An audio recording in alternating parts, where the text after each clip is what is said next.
Friends, यदि सर्दियों के मौसम में प्लांट की सही देखभाल की जाए और उसमें सही फर्टिलाइज़र डाला जाए तो हम पौधे में सर्दियों भर अच्छे फूल ले सकते हैं और उसकी ग्रोथ को भी बढ़ा सकते हैं। क्योंकि सर्दियों के मौसम में प्लांट डॉर्मेंसी में जाने लगते हैं और धीरे धीरे उनकी ग्रोथ रुक जाती है। लेकिन सही देखभाल और जैविक फर्टिलाइज़र के यूज़ से हम प्लांट की ग्रोथ को बहुत हद तक बरकरार रख सकते हैं और उसमें लंबे समय तक फ्लावरिंग ले सकते हैं। तो आज के वीडियो में मैं आपको बताऊंगी एक ऐसा फ्री का फर्टिलाइज़र जो हमारे घर में निकलने वाली चीज़ों से ही बना है और प्लांट के लिए पोटेशियम के साथ साथ विटामिन सी और कई माइक्रोन्यूट्रिएंट्स उपलब्ध कराएगा, जिससे पौधे की इम्यूनिटी स्ट्रॉन्ग होगी। यदि पौधे में फूल नहीं आ रहे हैं, फूल का साइज़ बहुत छोटा है, फूल बहुत कम मात्रा में आते हैं, फूलों का बनने से पहले ही कलियों का गिर जाना, ये सारी समस्याएं हैं, तो ये सारी समस्याएं इस फर्टिलाइज़र से दूर होंगी। बदलते मौसम में सबसे ज़्यादा प्लांट के लिए इंसेक्ट परेशान करते हैं, फंगस परेशान करते हैं। तो इस फर्टिलाइज़र को डालने से प्लांट की सॉइल में यदि किसी तरह के इंसेक्ट, चींटियाँ या फंगस होगी तो वह दूर होंगी और साथ में प्लांट की सॉइल का पीएच एसिडिक होगा, क्योंकि एसिडिक पीएच में हम सभी जानते हैं कि प्लांट अच्छी फ्लावरिंग करते हैं। चाहे गुलाब हो, गुड़हल, अपराजिता, गुलदाउदी, जो भी विंटर प्लांट्स हैं, आप उनमें इस फर्टिलाइज़र का यूज़ करें।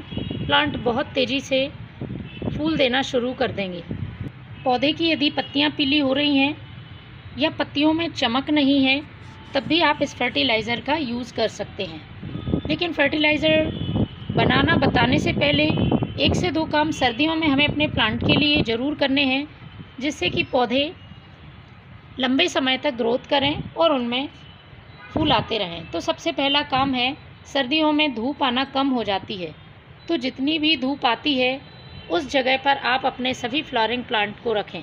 जितनी अच्छी प्लांट को धूप लगेगी, पौधे उतनी ही अच्छी फ्लावरिंग करेंगी। दूसरा काम है वाटरिंग का। सर्दियों में पौधों के लिए ओवर वाटरिंग बिल्कुल भी ना करें।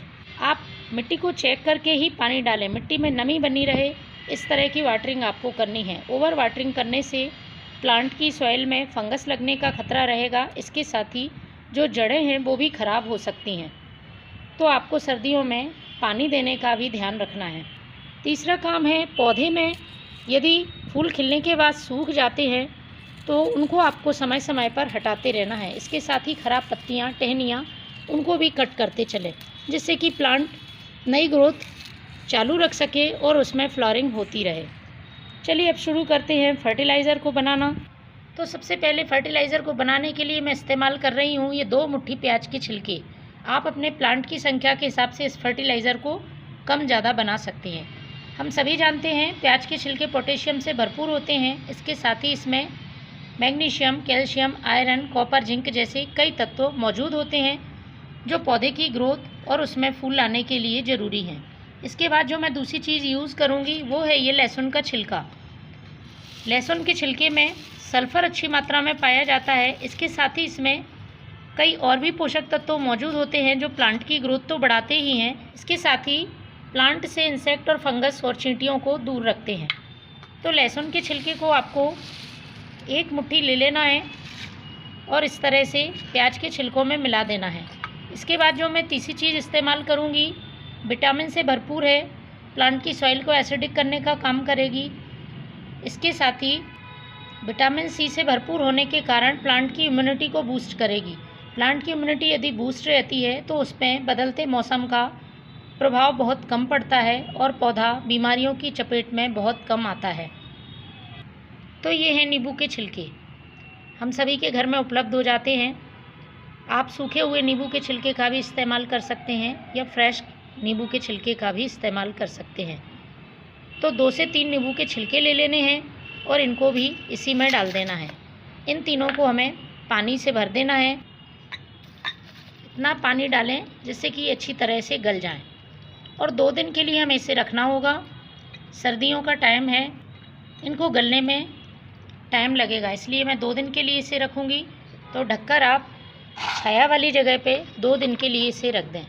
2 दिन बाद इसका हमें यूज़ करना है। तो 2 दिन पहले मैंने जो फर्टिलाइज़र बनाया था मैं उसको आपको दिखाती हूँ। देखिए कुछ इस तरह से ये फर्टिलाइज़र बनके तैयार होगा। मैंने बहुत ज़्यादा मात्रा में इस फर्टिलाइज़र को बनाया है। छिलके अच्छी तरह से गल गए हैं, इनके सारे पोषक तत्व इस पानी में आ गए हैं। अब हम इसको छान लेते हैं। इसे हमें अच्छी तरह से छानकर फिर डाइल्यूट करना है। डायरेक्ट अपने प्लांट पर यूज़ नहीं करना है। तो इस तरह से मैंने इस फर्टिलाइज़र को छान लिया है। तो जितना भाग आप फर्टिलाइज़र का ले रहे हैं उसका 4 भाग आपको सादा पानी मिलाना है। इस तरह से ये फर्टिलाइज़र प्लांट में डालने के लिए तैयार है। इसको आपको अपने प्लांट की सॉइल में पॉट की साइज़ के हिसाब से महीने में 1 बार यूज़ करना है।